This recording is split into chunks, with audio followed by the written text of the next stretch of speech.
أعوذ بالله من الشيطان الرجيم وبه نستعين وعليه نتوكل والصلاة والسلام على أشرف الأنبياء والمرسلين أما بعد. Mga magulang at mga kapatid sa panampalataya, Assalamu alaikum wa rahmatullahi wa barakatuh. Sa araw pong ito, ang ating pag-aaralan ay patungkol po sa katotohanan ng mundong ating ginagalawan. Dahil marami po sa atin na minsan ay hindi niya malaman kung paano niya pakitunguhan ang mundong ito. Bilang isang mananampalataya, tayo po ay binigyan na ng mga babala ng Allah subhanahu wa ta'ala at ng propeta sallallahu alaihi wasallam kung paano natin pakitunguhan ang mundo na kung saan tayo nilikha. Ang pinakauna na dapat malaman ng isang mananampalataya sa katotohanan ng mundong ito, ang mundong ito ay pansamantala lamang at tayo ay hindi magtatagal sa mundong ito. Ito ang pinakaunang dapat malaman ng isang mananampalataya. Sinabi po ng Allah sa banal na Quran, "Ba'da a'udhu billahi minash shaitanir rajim, kullu man 'alayha fan wa yabqa wajhu rabbika dhul jalali wal ikram." So, Suratul Rahman, na sinabi po ng Allah subhanahu wa ta'ala na kullu man 'alayha fan, lahat-lahat ng bagay ay may katapusan, maliban sa Allah subhanahu wa ta'ala. Nagbabala ang Allah subhanahu wa ta'ala at tayo ay pinaalalahanan na ang pananatili natin dito sa mundo ay pansamantala lamang. Ang mundong ito ay maglalaho din at hindi tayo magtatagal sa mundong ito. At sinabi rin ng Allah subhanahu wa ta'ala sa banal na Quran, "Qul innal mawta alladhi tafirruna minhu fa innahu mulaqikum thumma turadduna ila 'alimil ghaibi wasyahadati fayunabbiukum bima kuntum ta'malun." Suratul Jum'ah, na sinabi ng Allah subhanahu wa ta'ala na, "O Muhammad, sabihin mo sa mga tao na sila na innal mauta alladhi tafirruna minhu, na ang katotohanan na ang kamatayan na kanilang tinatakbuhan." Halos lahat ng tao ayaw ng kamatayan, natatakot sa kamatayan. Pero sinabi ng Allah na kul innal mauta, katotohanan ang kamatayan na ayaw ng mga tao, na ito ay tinatakbuhan nila, alladhina tafirruna minhu fa innahu mulaqikum. Tunay na sila ay matatagpuan din. Kahit saan tayo pumunta, kahit saang lugar, kapag dumating po ang oras natin, ay lahat po tayo ay mamamatay. Kapag dumating ang oras natin, tayo man ay tinatawag na walang sakit o may sakit. Tayo man ay bata o matanda. Meron pa nga, hindi pa nga pinapanganak, namatay na. Meron ding na tinatawag na walang sakit, namatay. Kaya ang katotohanan ng pananatili natin dito sa mundo ay sinabi ng propeta sallallahu alaihi wasallam na kung fid dunya ka'annaka gharib aw abiris sabil, na ihalintulad mo ang pananatili mo dito sa mundo na para kang ekstranghero, para kang dumaan sa isang lugar na kung saan nagpahinga ka lang at meron kang pupuntahan na isang lugar na doon ka mananatili. Tayo, ang pananatili natin dito sa mundo ay pansamantala lamang. Ang mundong ito, maging ang mga malaika, gaya na sinabi ng Allah subhanahu wa ta'ala, kullu man 'alayha fan, lahat ng buhay ay makakatikim ng kamatayan. Sa ibang aya na sinabi ng Allah, kullu nafsin dha'iqatul maut, lahat ng buhay ay makakatikim ng kamatayan. So lahat po tayo ay makakatikim ng kamatayan. Kaya ang pananatili natin dito sa mundo ay palagi nating alalahanin na pansamantala lamang. At kapag halimbawa ikaw ay isang abroad, ikaw ay pumunta ng Saudi Arabia o sa Qatar, sa iba pang mga tinatawag na mga foreign na lugar, kapag tayo ay pansamantala lamang doon, na hindi natin sasayangin yung oras natin doon.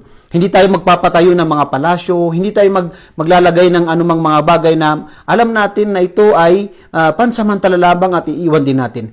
Kahit gaano tayo katagal dito sa mga bansang, halimbawa sa Middle East, tayo rin ay nag-iipon. Bakit? Dahil tayo ay alam natin na pansamantala lamang tayo dito at tayo ay babalik sa ating lugar. Ganoon natin ihalintulad ni Propeta sallallahu alaihi wasallam ang ating pamumuhay. Nang pamumuhay natin dito sa mundo ay pansamantala lamang para tayong dumaan sa isang lugar na tayo ay mananatili ng saglit at tayo ay pupunta sa lugar na kung saan tayo tinatawag na panghaba buhay, na ito ang kabilang buhay. Kaya bilang payo sa aking sarili at sa lahat, Kung alam natin na ang buhay natin dito ay pansamantala lamang, ang buhay natin ay gawin natin na maging masaya. Gawin natin na pagsamba kay Allah. At iwasan natin yung tinatawag na maging malungkot ang ating pamumuhay. Tayo mismo ay tinatawag na gumagawa ng mga bagay na ito. Yung maliit na buhay natin dito sa mundo ay gawin natin na maging masaya. Gawin natin na pag-alala kay Allah subhanahu wa ta'ala. Huwag nating punuin ng pagkainggit, ng galit, ng masamang ugali sa kapwa.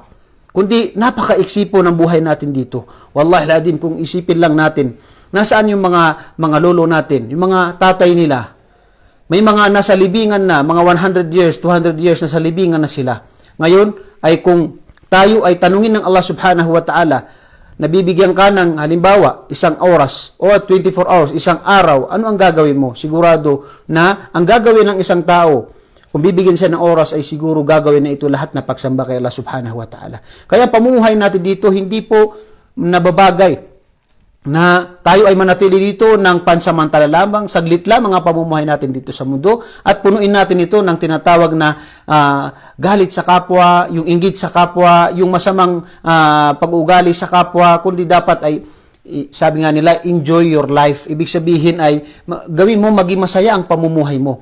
Maging pagmamahal sa kapwa, pagmamahal sa magulang, pagmamahal sa iyong kapatid, sa iyong kamag-anak, sa iyong asawa, sa iyong mga kaibigan. Wallahi al-adim, wala tayong magagawa kundi darating at darating at darating ang panahon na tayo din ay mamamatay. Nakakarinig tayo ng mga balita o post na inna lillahi wa inna ilaihi raji'un. May mga namamatay, matanda, bata, may sakit, walang sakit. Wallahi, darating din ang panahon na tayo ay sasabihan nila na inna lillahi wa inna ilaihi raji'un. Tayo, bilang isang tao, darating ang panahon. Wallahi al-adim. Ayaw natin sa gusto, darating ang panahon na tayo din ay sasabihan na inna lillahi wa inna ilaihi raji'un. Pero ang pagsisisi ng isang tao, kung itong maiksing pamumuhay natin dito ay gagawin lang ng tao ng tinatawag ng mga bagay na hindi kalugod-lugod kay Allah subhanahu wa ta'ala, at yung napakaiksing oras na ito ay pagsisisihan niya sa kabilang buhay na hindi niya ginamit sa pagmamahal niya sa kanyang kapwa, ipagsamba niya kay Allah subhanahu wa ta'ala. Pangalawa ay ang pamumuhay natin dito sa mundo ay punong-puno ito ng pagsubok. Ang pagsubok, ayan ay nandyan na. Sinabi ng Allah sa Banal Quran, "Inna ja'alna ma'al al-ardi zinatan laha linabluwakum ayyuhum ahsanu amala." Ang mundong ito, sinabi ng Allah, ay pinuno namin ng mga iba't ibang makakaakit sa mundo, makakaakit sa mga tao upang sila ay subukan ang mga tao. So tayo bilang isang mga tao, bilang mga nilikha, bilang isang Muslim na mananampalataya, narapat na pakitunguhan natin ito ng pagtitiis at yung magandang pag-aakala, mabuting pag-aakala sa ating Panginoon. May mga tao na nagsasabi na bakit ako lang ang bakit ako palagi sinusubukan ng Allah, bakit hindi tinatanggap ang aking mga panalangin. Wallahi al-adim, kung tayo ay sinubukan ng Allah at tayo ay magtiis, yan ay tanda na tayo ay mahal ng Allah subhanahu wa ta'ala. Kaya narapat sa atin kapag tayo ay tinatawag na sinubukan ng Allah, dahil wala sa atin ang walang pagsubok. Walang tao na sasabihin na walang pagsubok sa akin, wala siyang problema.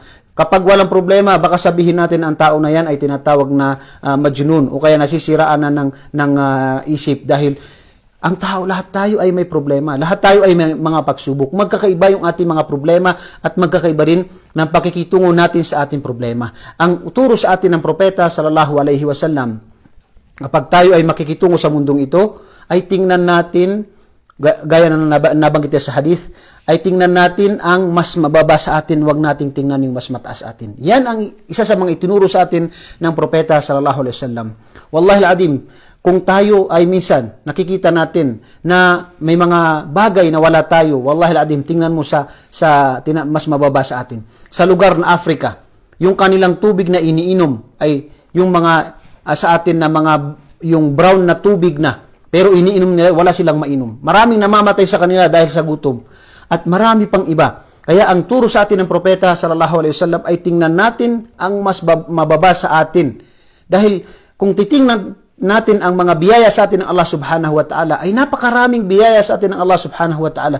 Ngunit ang tao minsan ay hindi makontento sa anumang binigay sa kanya ng Allah, yun ang nagiging dahilan kaya siya ay nahihirapan. Kaya ang pagiging makontento, isa yan sa bagay na makakatulong sa isang tao. Dahil kung isipin niya, Tayo sa ating binigay sa atin na biyaya ng Allah subhanahu wa ta'ala. Una-una, tayo ay ginabayan sa relihing ito. Tayo ay sumasamba sa nag-iisang tagapaglikha. Pangalawa, tayo ay nilikha na kumpleto ang ating katawan. Tayo ay nilikha ng mga tao. Napakaraming biyaya na pinagkalob sa atin ng Allah subhanahu wa ta'ala. Kaya narapat na tingnan natin kapag sa mga makamundong bagay, yung mas mababa sa atin at wag nating tingnan yung mas mataas sa atin. At palagi nating alalahanin na ang mundong ito ay punong-puno ng pagsubok.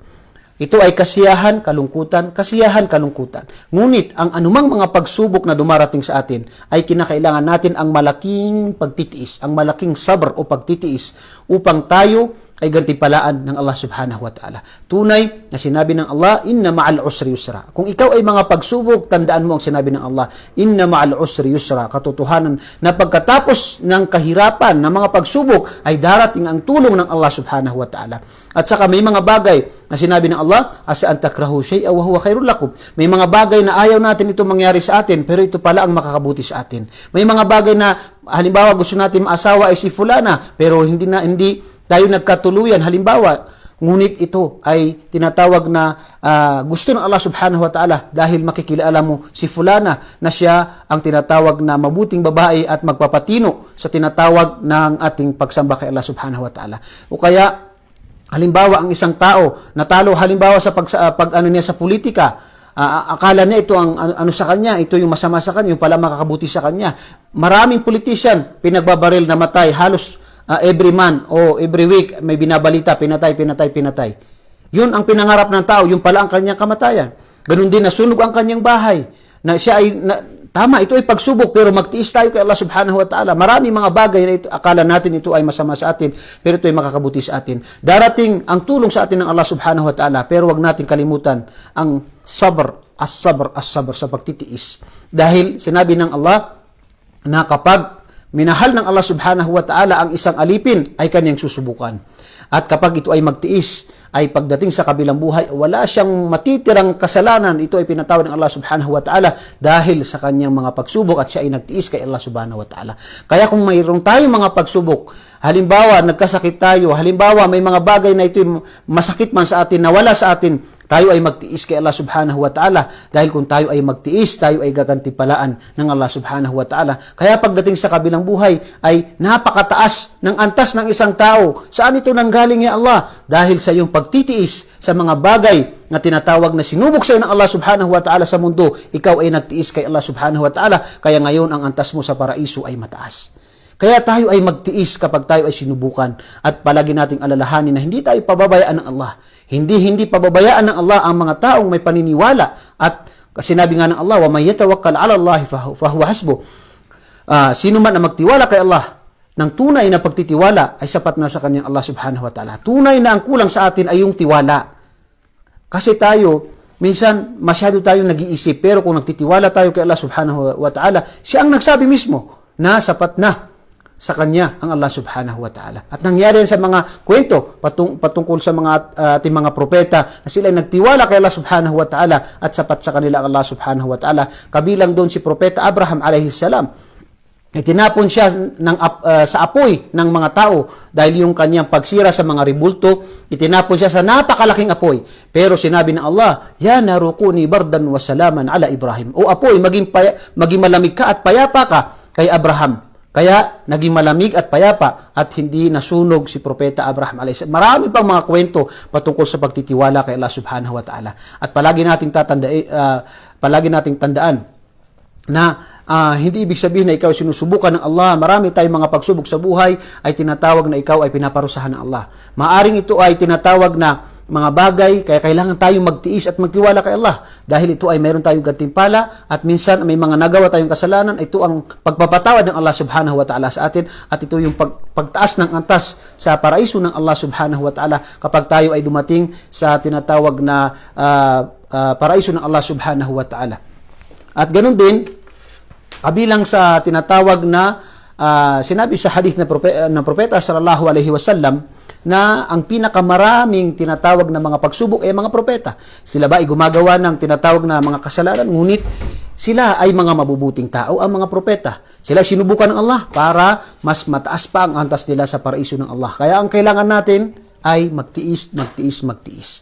Ganon din na ang mundong ito ay tinatawag na ito yung lugar na kung saan tayo gagawa ng kabutihan. Magtatanim ng kabutihan at ito ay aanihin natin sa kabilang buhay. Ang mundong ito ay wag nating punuin ng tinatawag na pagkaingit sa kapwa, ng masamang galit sa kapwa, at saka iba pang mga gawain na hindi kalugod-lugod kay Allah subhanahu wa ta'ala. Ang mundong ito yung lugar na kung saan tayo gagawa ng kabutihan upang ito ay anihin natin sa kabilang buhay. Kaya nga sinabi ng Allah na wa may ya'mal mithqala dharratin khayran yara. At yung kasunod ng aya na yun, sino man ang gumawa ng kahit gaano katiting na kabutihan ay makikita niya sa kabilang buhay. At sino din ang gumawa ng gaano katiting na kasamaan ay makikita niya ito sa kabilang buhay. Kaya sa ating mananampalataya ay narapat sa atin na gumawa tayo ng kabutihan. Nabanggit sa Banal Quran na sinabi ng Allah, وَمَا خَلَقْتُ الْجِنَّ وَالْإِنسَ إِلَّا لِيَعْبُدُونَ. Ito wag natin kalimutan. Hindi ko nilikha ang mga jin at saka ang mga tao maliban sa sila ay sumamba kay Allah subhanahu wa ta'ala. Yan ang dahilan kung bakit tayo nilikha. Hindi ibig sabihin na tayo ay titira sa mga masjid, hindi na tayo maghanap buhay. Hindi po ganun. Pero wag natin kalimutan yung kabilang buhay. Gumawa tayo, mabuhay tayo dito sa mundo, magtrabaho tayo, maghanap buhay tayo, pero huwag natin kalimutan ang kabilang buhay. Tayo ay magtatanim dito at doon natin aanihin. Tayo ay tinatawag na, kaya tanungin natin ang sarili natin, kung ano ang itinanim mo, yun ang aanihin mo. Tayo bilang isang mananampalataya, hindi pwede na tayo ay gumawa ng kasalanan dito, lumabag tayo kay Allah subhanahu wa ta'ala, pagkatapos ay mag-aani tayo sa kabilang buhay, na hindi tayo nagbabalik kay Allah subhanahu wa ta'ala.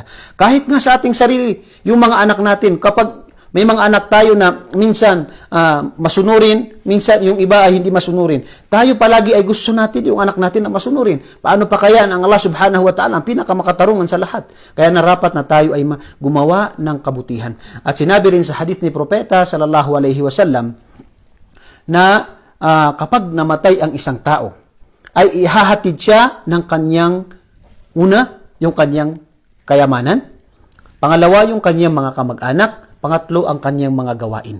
At pag siya ay nailibing na, ay iiwan siya ng kanyang mga kayamanan, iiwan siya ng kanyang tinatawag na mga kamag-anak, matitira sa atin doon ang ating mga gawain. Yun ang tinatawag na pagdating natin sa ating mga libingan, yun ang pinakamahalaga na siya ang magliligtas sa atin sa kaparusahan. Ito ang ating mga gawain. Yung gawain natin dito sa mundo na ito yung tinatawag na aanihin natin sa kabilang buhay. Kaya sa atin bilang isang mananampalataya, ang pamumuhay natin ay pansamantala lang dito sa mundo. Kaya narapat na tayo ay gumawa ng kabutihan. At alhamdulillah, napakaganda ang relihiyong Islam. Tumulong ka sa iyong kapwa, kung hindi mo kaya, ipanalangin mo siya, kung hindi mo kaya, ay wag kang gagawa ng masama sa kanya. Yan ay napakagandang tinatawag na mga turo ng Islam. Maraming tinatawag na ang Allah subhanahu wa ta'ala hindi lamang makatarungan sa atin, kundi siya ay tinatawag na maawain sa atin. Kapag tayo ay nagbalik loob kay Allah subhanahu wa ta'ala, tayo ay bibigyan na ng napakaraming kabutihan. Tayo ay gagawa ng malilit na kabutihan. Tayo ay bibigyan ng maraming gantimpala. Yan ang awa at habag sa atin ng Allah subhanahu wa ta'ala. Kaya gawin natin na tinatawag na wala tayong marinig ang mga sahaba. Hindi mahalaga sa kanila ang isang bagay kung ito ba ay obligado, sunna o makruh. Ang mahalaga sa kanila, kapag sinabi ng propeta sallallahu alaihi wasallam na ito ay gawin nyo, ay ginagawa ng mga sahaba. Hindi na. Halos sa kanila ay lahat obligado. Ginagawa nila ang utos ng propeta. Sabihin man ng propeta na ito ay tinatawag na obligado, ito ay sunna, o ito ay basta marinig nila, galing kay propeta na ito ay gawain na inutos ng Allah, gagawin ng mga sahaba. Tayo halimbawa, pinapangalagaan natin ang yung obligadong sala. Huwag natin kalimutan yan. Napakahalaga ng 5 beses na pagdarasal. Awalu ma yuhasabu bihil abdu yawmal qiyamah as-sala. Ang unang bibilangin sa mga gawain ng isang tao sa araw ng paghukom ay ang kanyang sala. Kaya huwag natin kalimutan ang sala. Dahil yan ang tinatawag na tanda ng isang Muslim. Kaya huwag nating ipagmayabang. Tayo ay Muslim. Tayo ay pinanganak na Muslim. Meron tayo sa tinatawag na hindi po makukuha sa dugo yan. Nakukuha po yan sa gawain at yung tinatawag na taus-puso na pagsamba kay Allah subhanahu wa ta'ala. Sinabi ng Allah, In akramakum indallahi atqakum. Ang pinakamainam sa inyo ay silang matakutin kay Allah subhanahu wa ta'ala. Inna Allah la yanduru ila wujuhikum wala suwarikum walakin Allah yanduru ila qulubikum wa a'malikum. Tulay ng Allah, hindi natitingnan ang inyong mga larawan. Ikaw ba ay pinanganak na Arabo? Ikaw ba ay pinanganak na Maranao, Tausug, o Iranon, o Yakal? Ano pa ba? Ang mahalaga kay Allah subhanahu wa ta'ala ay ang sa puso natin na ito ang pagsamba lamang kay Allah subhanahu wa ta'ala at yung mga gawain natin na ginagawa natin na ito ay tinatawag na para kay Allah subhanahu wa ta'ala. At palagi nating isipin ang ginagawa nating kabutihan na ito ay para sa atin. Magugustuhan tayo, malulugod sa atin ang mga tao, lalong-lalo na ang Allah subhanahu wa ta'ala. At bilang panghuli, huwag nating kalimutan na darating ang panahon na tayo ay hahatulan ng Allah subhanahu wa ta'ala. Tayo ay hahatulan ng Allah subhanahu wa ta'ala. Darating ang panahon na ililibing tayo lang mag-isa sa ating mga libingan. Wala tayong kasama doon. Pagdating sa kabilang buhay, wala tayong, kaya nga sinabi sa banal na Quran, فَإِذَا جَاءَتِ السَّاخَةُ يَوْمَ يَفِرُّ الْمَرْءُ مِنْ أَخِيهِ وَأُمِّهِ وَأَبِيهِ وَصَاحِبَتِهِ وَبَنِيهِ لِكُلِّ امْرِئٍ مِّنْهُمْ يَوْمَئِذٍ شَأْنٌ يُغْنِيهِ. Pagdating ng kabilang buhay, ay lahat tayo, ang tao ay tatakbuhan niya ang kanyang magulang, ang kanyang nanay, ang kanyang pinakamamahal na asawa, ang kanyang mga anak, ang kanyang mga kaibigan. Wala tatakbuhan niya. Bakit? Dahil sa araw na yun ay sarili lang isipin ng isang tao. Natatakot siya na baka yung karapatan niya ay kunin sa kanya. O kaya ay natatakot siya na humingi sa kanya, yung mga tao na yun sa kanya ng tinatawag na kabutihan niya. Dahil doon ay kung ano ang yung ginawa natin dito sa mundo ay doon natin aanihin. At alhamdulillah, wag nating kalimutan na sa isang mananampalataya na kahit tayo ay sinubukan ng Allah subhanahu wa ta'ala dito, ay may kabilang buhay. Na doon ibibigay ng Allah ang ating mga kagustuhan. Kaya nga, ang isang tao na siya ay dumanas na mga paghihirap dito sa mundo, papasukin siya ng saglit sa paraiso at tanungin siya, "O tao, ano ang naramdaman mo na mga kalungkutan sa mundo?" Sabi niya, "Wallahi al-adim, wala akong matandaan na kalungkutan na nangyari sa akin sa mundo." Bakit? Dahil sa ganda ng tinatawag ng paraiso ng Allah subhanahu wa ta'ala. Pero ang mga tao na sila ay nagsaya, pero kinalimutan nila ang araw ng paghukom. Kinalimutan nila ang Allah subhanahu wa ta'ala. Lahat ng kasiyahan na ginawa nila dito, sila ay idadaan lamang ng isang saglit lamang sa tinatawag na imperno at tatanungin sila, "Ano ba ang naalala mo sa mga kasiyahan na ginawa mo sa mundo?" Sabi nila, "Wala kaming maramdaman at maalala na kabutihan na nangyari sa amin sa mundo dahil sa tindi ng parusa sa araw ng pag-uukom."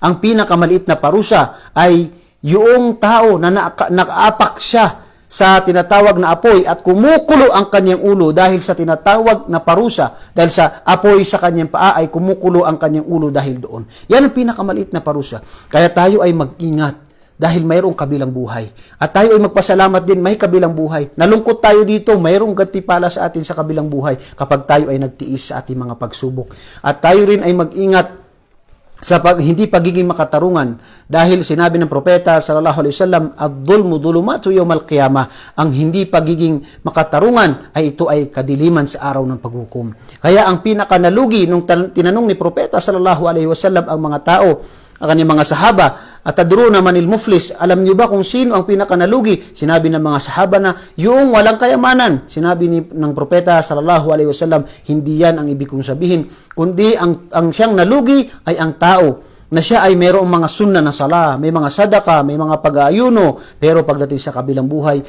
ito ay mawawalang saysay, ito ay mawawala sa kanya dahil ibibigay o makukuha ng kanyang mga tinatawag na ginawa ng masama. Nagsalita siya ng masama doon. Ito ay tinatawag na inapinya ang mga tao na ito. Kinuha niya ang karapatan ng mga tao na ito. Yun ang tinatawag na hindi pagiging makatarungan sa iyong asawa, sa iyong magulang, sa iyong anak, sa iyong mga kamag-anak, sa sino mang mga tao na mahihina kapag hindi tayo naging makatarungan sa kanila. Wallahi al-adim. Yan ang dahilan na mawawala ang mga gawaing mabubuti ng isang tao sa kabilang buhay. Lalo-lalo na yung mga paninirang puri, pangungot siya sa kapwa. Allah. Kailangan natin ang tinatawag na mag-ingat sa tinatawag na hindi pagiging makatarungan dahil mayroong kabilang buhay. Lahat ng ating ginawa doon ay tinatawag na makikita natin. Kaya tayo ay nagpapayuhan sa bawat isa. Alalahanin natin palagi ang kamatayan. Hindi po ibig sabihin na iiwan natin ang tinatawag na pamumuhay natin dito. Sinabi ng Allah, wala tansa nasibaka minad dunya. Huwag mong kalimutan ang mga biyaya sa iyo ng Allah subhanahu wa ta'ala dito sa mundo. At sinabi rin ng propeta sallallahu alaihi wasallam, ang walang dapat kainggitan maliban sa dalawa. Sino itong dalawa? Ang tao na binigyan ng kaalaman, binigyan ng karunungan at ginamit na ito sa tinatawag na mga tao. Ito ay pinangaralan niya mga tao, itong kaalaman niya at karunungan niya ay ginamit niya sa tinatawag na kalugdan ng Allah subhanahu wa ta'ala. Pangalawa, yung sila na binigyan ng kayamanan, ng kanilang kayamanan ay ginugol nila kay Allah subhanahu wa ta'ala. Ginugol nila sa mga dapat na kalugod-lugod kay Allah subhanahu wa ta'ala. Pero sinabi ng propeta sallallahu alaihi wasallam, akthiru min dhikri hadimil ladhat. Paramihin nyo ang pag-alala sa kabilang buhay. Kaya nga sunnah na tayo ay bumisita sa mga kalalakihan, sa mga libingan upang maalala natin ang kabilang buhay. Na darating ang panahon na doon sa mga libingan na yun ay tayo ngayon ay ihahatid doon at tayo lang na mag-isa sa ating mga libingan. Kaya gumawa tayo ng kabutihan, tayo ay magbalik loob kay Allah subhanahu wa ta'ala sa ating mga maraming pagkukulang. Wala sa atin na hindi nakagawa ng kasalanan. Kaya tayo ay magbalik loob kay Allah subhanahu wa ta'ala. Kung mayroon tayong mga pagkukulang, ay gampanan natin ang ating tinatawag na responsibilidad bilang isang Muslim. At tayo ay magpasalamat kay Allah subhanahu wa ta'ala dahil mayroon pa tayong buhay. Mayroon pa tayong, wag nating hintayin na saka pa tayo magsala kapag hindi na tayo nakatayo, kapag hindi na tayo makapagsala, makapunta ng masjid. Wallahi al-azim. Tayo habang nandito tayo sa mundo, ay gawin natin ang ating makakaya sa pagsamba kay Allah subhanahu wa ta'ala at ganun din na iwasan natin yung tinatawag na yung misa kasi naisip natin saka na lang yung palagi nating naiisip na yung bata pa ako ganun, hindi po ganoon. Dapat bilang isang mananampalataya, kaya nga nabanggit sa isa sa mga sinabi ng mga sahaba na kapag ikaw ay inabutan ng umaga, huwag mong hintayin ang gabi. Kapag ikaw ay hinabutan ng gabi, huwag mong hintayin ang umaga. Gumawa tayo ng kabutihan, hindi natin alam kung saan tayo aabutan ng kamatayan at kung kailan tayo aabutan ng kamatayan. Kaya narapat lamang sa isang mananampalataya na siya ay sumamba, siya ay magbalik loob kay Allah subhanahu wa ta'ala at iwasan niya na hindi maging makatarungan sa mga nilikha ng Allah subhanahu wa ta'ala. Nawa po ay nakapulot tayo ng aral sa araw na ito at hilingin natin kay Allah subhanahu wa ta'ala na tayo ay bawian ng buhay, na tayo ay mananampalataya kay Allah subhanahu wa ta'ala. At isa po sa pinakamainam na ginagawa ng isang mananampalataya ay ang palaging pagbabalik loob kay Allah subhanahu wa ta'ala. At isipin natin yung mga pagkukulang natin. Bilang isang mananampalataya, yan ay tinatawag na magiging malinis, tama ang ating mga puso kung palagi nating inaalala. At sinabi nga ay, hasibu anfusakum qabla an tuhasabu. Bilangin natin, tingnan natin ang ating mga sarili bago tayo tinatawag na hatulan. Tingnan natin anong mga pagkukulang natin. Huwag nating titingnan yung mga kamalian ng iba. Ang nasa paningin lang natin, si ganun, nagkamali, si ganun, si ganito. Pero nakakalimutan natin ang ating mga sarili. Sa kabilang buhay, hindi sa'yo tatanong si ganun, itatanong sa'yo ang iyong sarili. Ang ating mga sarili, pagdating natin sa kabilang buhay, ay tatanong sa atin ang ating mga sarili. Kullukum ra'in wa kullukum mas'ulun an ra'iyati. Lahat kayo ay nangangalaga at lahat kayo ay tatanungin sa inyong pinapangalagaan. At sinabi ng Allah sa banal Quran, ya ayyuhalladhina amanu qu anfusakum wa ahlikum nara. O kayong mga mananampalataya, iligtas nyo ang inyong mga sarili at ang inyong mga pamilya sa apoy ng impyerno. Kaya tayo po ay nagtutulungan kapag humihina ang ating pananampalataya ay magpapayo tayo sa ating mga kapatid, basahin natin ang Quran at tayo alalahanin natin yung mga pagkukulang natin upang tayo ay gumawa pa ng maraming mga pagsamba kay Allah subhanahu wa ta'ala. Sana po nakapulot tayo ng aral sa araw na ito. Assalamualaikum warahmatullahi wabarakatuh.